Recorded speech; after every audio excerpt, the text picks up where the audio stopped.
early, we're starting at 5:30. So you have, with this many people and all the stuff we have to do, we want to stop on the way down. It's one of the rest stops, get a little bite to eat, and use the restrooms, whatever, and then be down there 2 to 3 hours prior to departure. So we don't want to be rushed. It's summertime. It's going to be busy. So 9 o'clock, no later than 9:30, we have to be on the road, okay? Not to get there at 9:30, but we have to be on the road by then, okay? So that's where we'll meet. We'll meet at the parking lot where Walmart is, in the back where the food departments are, okay? The far end. Okay, I'll be there, and you'll be able to, I'll be able to pick out everybody. So, okay, so we're gonna depart, and we're gonna fly overnight, and we're going to get there the next morning at 7:30, yes, oh, I'm sorry, 7:30 a.m. After we clear customs, and I don't know if you've all planning to bring cell phones with you or not, it's not necessary, but if you do, be aware of the new TSA ruling that come out that I don't even understand. You're supposed to be able to turn it on, right? Yes. Okay, so, Any electronic. yeah, be aware of that and be aware of that. So now we have block seating. Yay. You get a group rate, Yay. by group, you really don't get much choice. I now they have ticketed our tickets already, so I now know what seats are where. And I'm going to try to work it so that, you know, everyone is seated more or less where they want to be seated, but I cannot control that. But I will try to do my best, okay? One of the things I'm sure Mary touched upon, and it's very important for you to realize, you have to hydrate yourself a lot when you're on the plane. Just drink a lot of water, okay? And I always catch like a sore throat or whatever it is on these things, so if you could take some Arafet, you know, this kind of stuff that'll keep germs away a little bit, don't be afraid to take that. And move around a little bit, at least once an hour. Try to get up and stretch your legs. I don't care how young you are, you have to move your legs a little bit, especially for the moms and the dads. You've got to move around a little bit. And if you do that, you will settle down. By the time it's all over, they're waking you up for breakfast, and you're there. The bus, after we clear customs in Milan, we're going to be met by the bus. Driver, we will get on the bus, our luggage will be handled, and we will proceed to Cremona. We're going to go to Cremona. We were going to stop in Milan, but because of the nature of how the concerts got booked, and we can't control that, we're going to go directly to Cremona. And in a way, it's good because it gives us a little extra time in Cremona.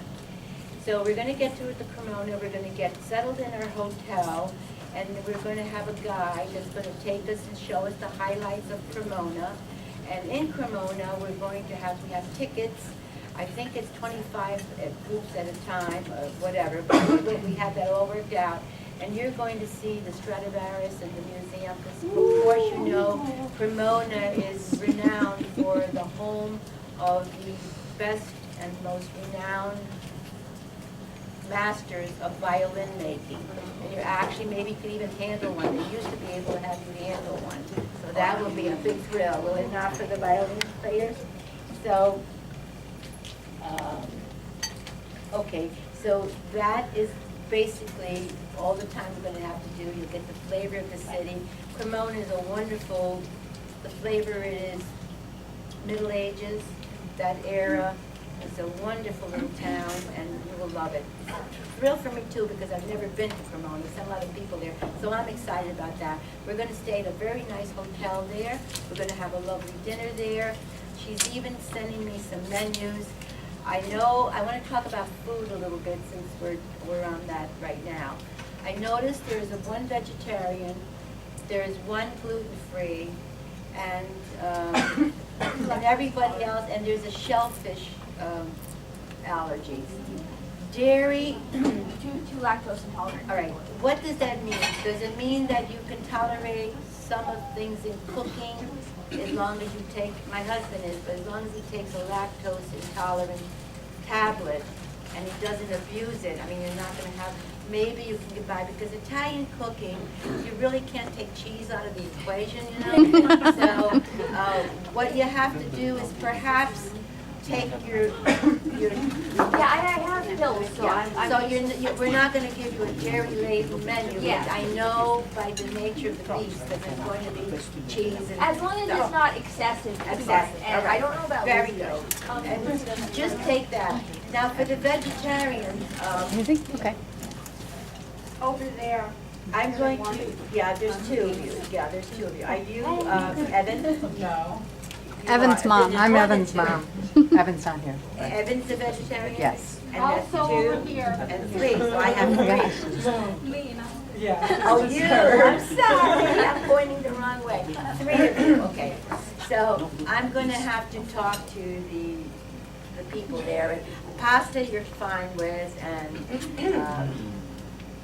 some kind of omelets or something, because, can you eat fish as long as it, No fish, no. If it had a mama, I don't eat it.